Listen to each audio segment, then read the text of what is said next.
Day 2 hog scouting mission. Well, it's not even sunrise and we've got our first hiccup. My tip overlay just freaking popped off my bow, and so now it's unstrung and I have no way to string it. I must have banged it on something and just knocked it loose. So I'm gonna see if I can fix it. And on top of that, I don't have a pocket knife, so if I kill a hog, I'm gonna have to gut it with a broadhead and fix the bow with a broadhead. Alright, let's see what we can do.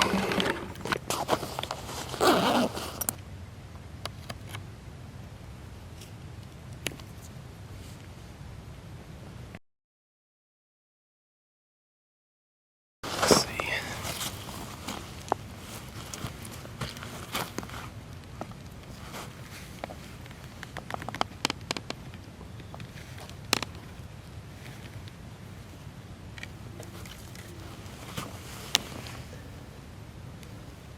I think that's gonna work. Yeah. So as I come down this boundary line here, and there's a oak stand or a little bit higher spot out here somewhere, but I can't get to it. It's this is actually pretty open in here, you can see, but I tried to get through some stuff back there and it's just impenetrable. And so I turned around, I was walking out and found these old what they call cat faces. And what this is remnants from when they used to harvest turpentine out here. So they'd come out with a blade and make these cuts. And if you look here, this is a kind of like a chute. So they'd put these things and guide that sap down into a cup that they'd put down here, and that's how they made the turpentine. But these old trees are all over. These are old pines all over down in here. That'd have been a tough way to make a living, collecting turpentine in the Florida summer out here in these swamps. And that's probably before they had very good bug dope. God, that would have been miserable.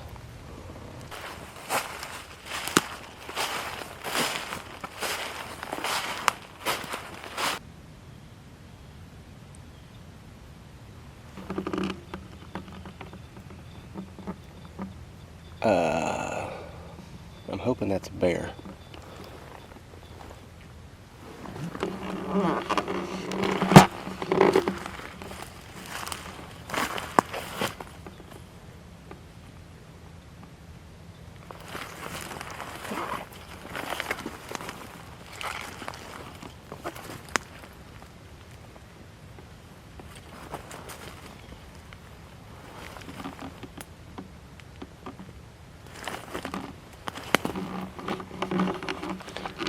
I've never really looked at the back foot of a skeletal structure.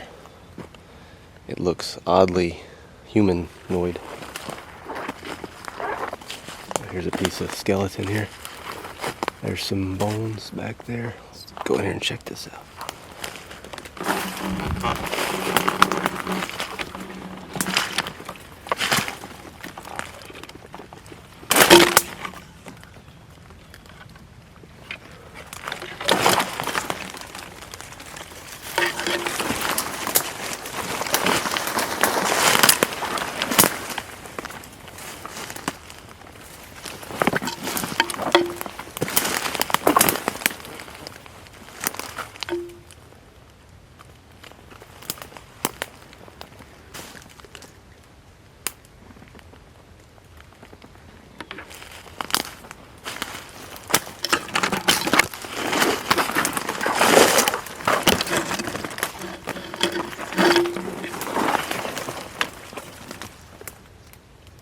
That's got to be a bear. That can't be. That's way too big to be a person. Shoulder blade.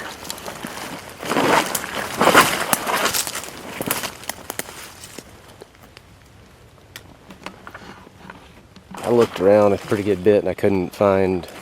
I found a shoulder blade that looked pretty big. Looked way too big to be a human. I'm certain it's a bear. Just have never really looked closely at the skeletal structure of a bear, and so I'm not familiar with it. But it does look very human-like. Took a bunch of pictures. I'll confirm it later on. But anyway, I'm gonna head out.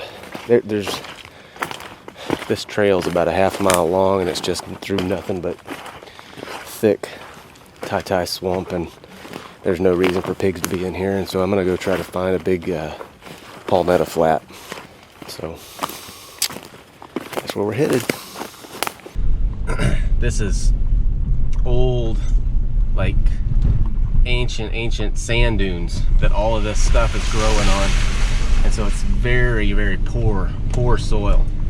And the pines out here, for instance, you might have a pine that's 6 inches DBH, and that thing will be, 70, 80 years old. And in productive soil, that tree is going to be, 30 inches DBH. Diameter at breast height, for those of you who aren't schooled in the forestry jargon. All right, so I drove over to another area. This is an area that requires a different permit from the one that I have to hunt, and I don't have the permit, so I am just checking it out. I left my bow in the vehicle. The road is right there, like literally like 45 yards. And somebody has a tree stand.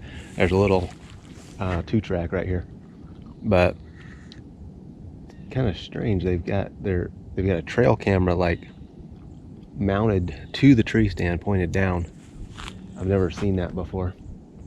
So I'm gonna just kind of slip around behind this thing so I don't get my picture taken.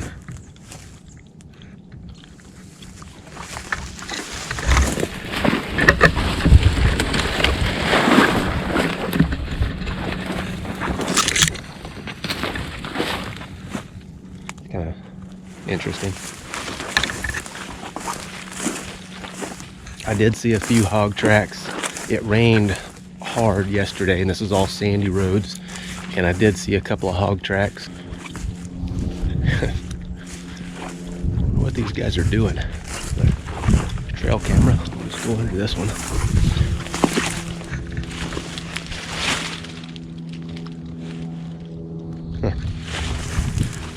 Pretty brave.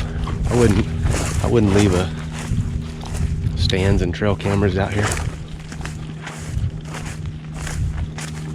But anyway, I'm just gonna scout this and just see, if I find some good hog sign, I'll go get the permit and come back and hunt this. But if I don't find any good sign, then I won't.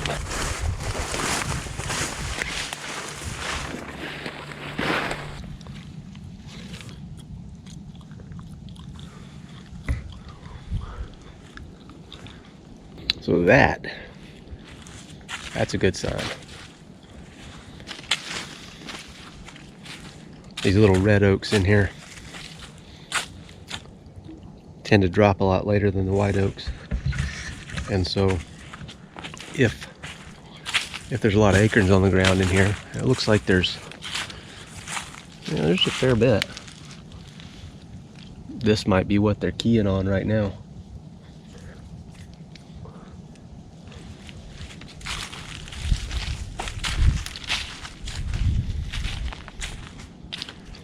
So the key to finding good concentrations of pigs, oh yeah, there's lots of acorns on the ground in here.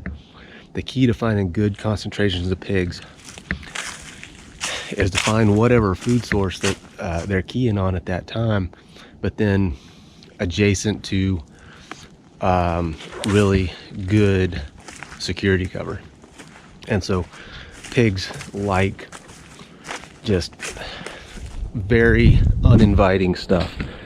Blackberry brambles, palmetto thickets, just stuff that's just impenetrable to people, and they'll make trails through there and bed up and that stuff, and then just come out, feed, and then go back in there and lay up. I think the most perfect piece of hog habitat I've ever seen was a series of old catfish ponds that they had drained and used for waterfowl management. They had one pond that was planted in Japanese millet, and then a pond directly adjacent to it was left fallow and had just grown up into blackberry brambles and sweet gum and things like that. And so you had this really good food source directly adjacent to this just real nasty, thick, dense security cover. And those pigs would come across that levee every single night like clockwork. And I ended up shooting a pig on that levee one night just by parking the truck there and putting a spotlight on the hood, pointing down that levee, and had a pig basically walk right up to me because he couldn't see me because I had that light behind me.